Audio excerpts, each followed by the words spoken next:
Iran, America और Israel में चल रहा युद्ध अब खाड़ी देशों का युद्ध बनता जा रहा है। ईरान अब अमेरिका और इजराइल की जिस भी देश में जरा से भी पहुंच है, उस देश में हमले करने से पीछे नहीं हट रहा। अभी तक सबसे सुरक्षित माने जाने वाले खाड़ी देश जो पर्यटकों को खूब आकर्षित करते रहे हैं, वो इस युद्ध के केंद्र में आ गए हैं और घबरा भी गए हैं। ईरान के ड्रोन्स और मिसाइल से घबराए यूएई ने पीएम मोदी और भारत को लेकर बड़ा बयान दे दिया है। खाड़ी देशों को लगता है कि इस युद्ध को अगर कोई रुकवा सकता है तो वो है पीएम मोदी।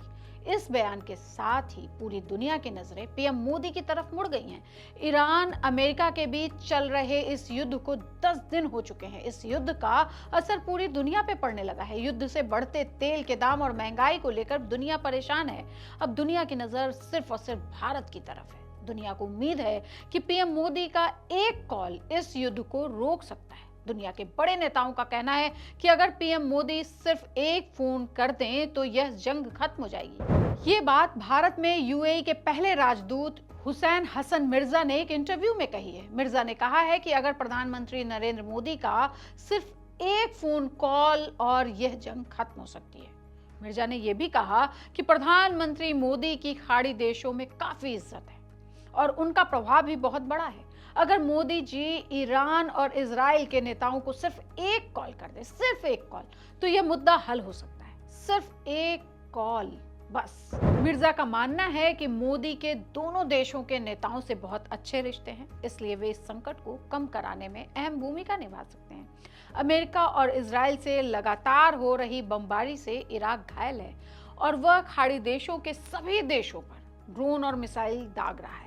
यूएई को भी ईरान ने काफी नुकसान पहुंचाया है, लेकिन फिर भी यूएई क्यों नहीं चाहता कि युद्ध में शामिल हो? असल में यूएई इस युद्ध में फंसना ही नहीं चाहता। इस युद्ध में यूएई की भौगोलिक स्थिति भी काफी अहम है।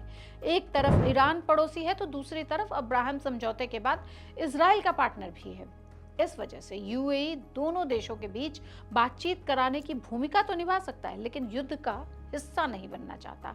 ईरान और अमेरिका इजराइल के बीच युद्ध दूसरे हफ्ते में पहुंच गया है और अमेरिका और ताकत के साथ उस पे हमला कर रहा है, जबकि ईरान भी हार मानने को तैयार नहीं है। ईरान भी अपने छोटे छोटे से ड्रोन्स और मिसाइल्स और बैलिस्टिक मिसाइल्स निकालकर अपनी ताकत का हर दिन परिचय दे रहा है। इसी युद्ध में supreme leader Ayatollah Ali Khamenei की हत्या हो गई।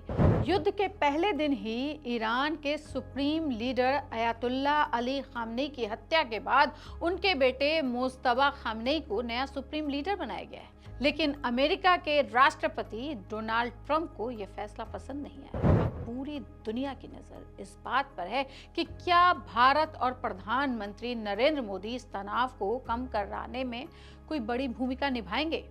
ये आप बताएंगे कमेंट बॉक्स में। मैं इंतजार कर रही हूँ।